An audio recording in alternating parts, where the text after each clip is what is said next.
Joining us right now is Cenk Uygur, who ran for Congress in California's 25th district. Cenk, thank you for joining us. No problem. I'm amused that it's already past tense. What, Cenk? Didn't you run for Congress one year? Is that right? Do I have that right? Yeah. So we're at campaign headquarters here in Palmdale, and we got a good, wonderful, rowdy crowd here. Hey guys.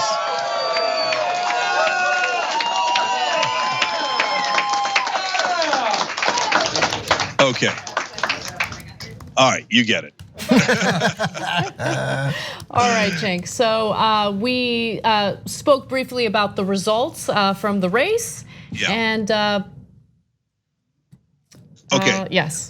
So first of all, please stop. I know. I don't know what to say. I really don't. No. I'm kidding. Yeah. All right, listen, guys. It's really important. The 12% that's reporting so far is from Simi Valley.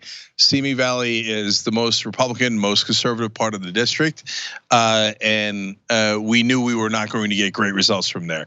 I would have liked a little bit better, not great results from Simi Valley, but so that is. To say that's not our stronghold is the biggest understatement. So only Ventura County has come in. That's this part of the district that's Ventura County. LA County is notoriously late, as always, and here we are an hour in, and they are late. And so we don't know how late they'll be. But so the way that our strengths went was weakest part of the district for us was Simi Valley. Then Santa Clarita, and then Antelope Valley. So this is like one of those national elections where we always kid around about how Cuyahoga County is going to come in at the end and save the Democrat in Ohio. Well, in my case, it's the Antelope Valley, which is where we are right now. Oh, awesome. So you mentioned LA County and how it takes a while for the results to come in from LA. Well, it's interesting that you mentioned that because the Sanders campaign has filed an emergency motion to keep the polls open in Los Angeles till 10 p.m. And part of the reason why is because of all sorts of issues, insanely long lines. Some people had to wait as long as 4 hours in order to vote. And so he wants to ensure that everyone has an opportunity to vote. So that's what's going on in LA County right now. We'll see how this plays out. We're keeping an eye on that story. So yeah. So first of all, there were some long lines even in the afternoon in Santa Clarita, and when I got to one of the polling stations, a couple was walking out frustrated. We were trying to convince them to go to a nearby voting area that was less crowded, but even that area was crowded by the time we got there later in the afternoon. And then at night, especially in the Antelope Valley, there were very long lines, and then there was a situation where a couple of the polling stations, and one in particular that had the longest line, had the poll workers say, "We will not let people who are in line vote past 8." That's actually not legal. But the good news is the supervisors that are in charge in LA stepped in and said, "No, that's not right. If you're in line by 8 o'clock, it is very important. You must let them vote. It is illegal not to let them vote." Okay. So actually, not only do I have my campaign manager at the one that was most in peril, she still hasn't made it back yet because she wants to make sure that everybody there votes. But on top of that, our awesome, wonderful volunteers went to every single polling station in the AV that had long lines to make sure everybody who got in line by 8 got a chance to vote, and they're all still there right now. So we are making sure that everyone's going to get to vote.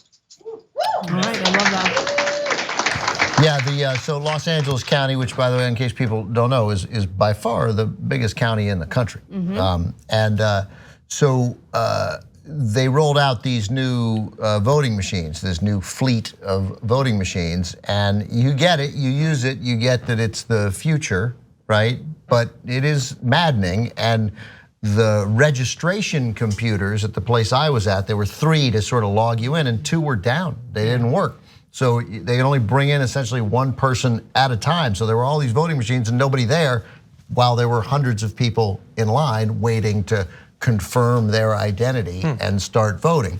I think that's what a lot of the waits were. It wasn't so much, and then the voting machines themselves, they weren't totally intuitive. And I can't imagine, my parents are dead, but my God, if my if my father or mom had tried to use one of those voting machines, I mean, they just would have been like, that's it, we're done. Really fast, you're talking about the one where you feed in the thing? Yeah.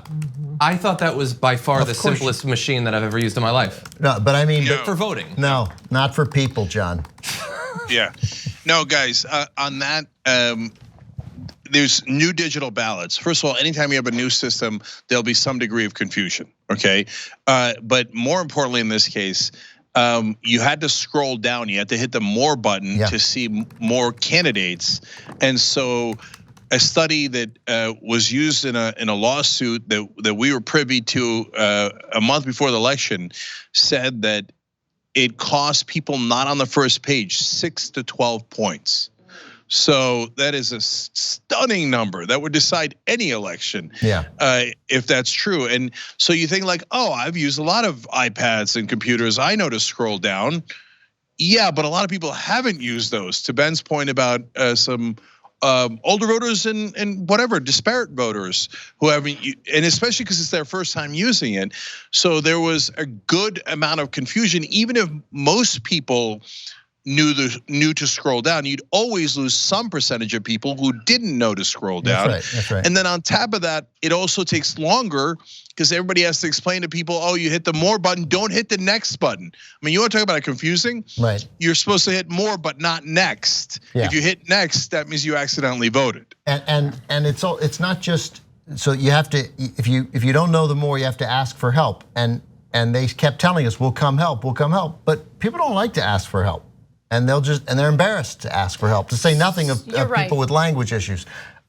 So, I mean, my mom definitely would have asked for help and yelled and complained and demanded that somebody come over. I love your mom. Yeah, awesome. She was great. So while John, it was cool and it's clearly the future, there were flaws, and even I was like you hit next and you hit okay. And then they're like, now you have to hit done. I'm like, hey man, next okay. I was done at okay. So I didn't think it was the most intuitive thing ever. And anyway, it didn't work. Thanks for watching the Young Turks. Really appreciate it. Another way to show support is through YouTube memberships. You'll get to interact with us more. There's live chat emojis, badges. You've got emojis of me, Anna, John, Jayar. So those are super fun. But you also get playback of our exclusive member-only shows and specials right after they air. So all of that, all you gotta do is click that join button right underneath the video. Thank you.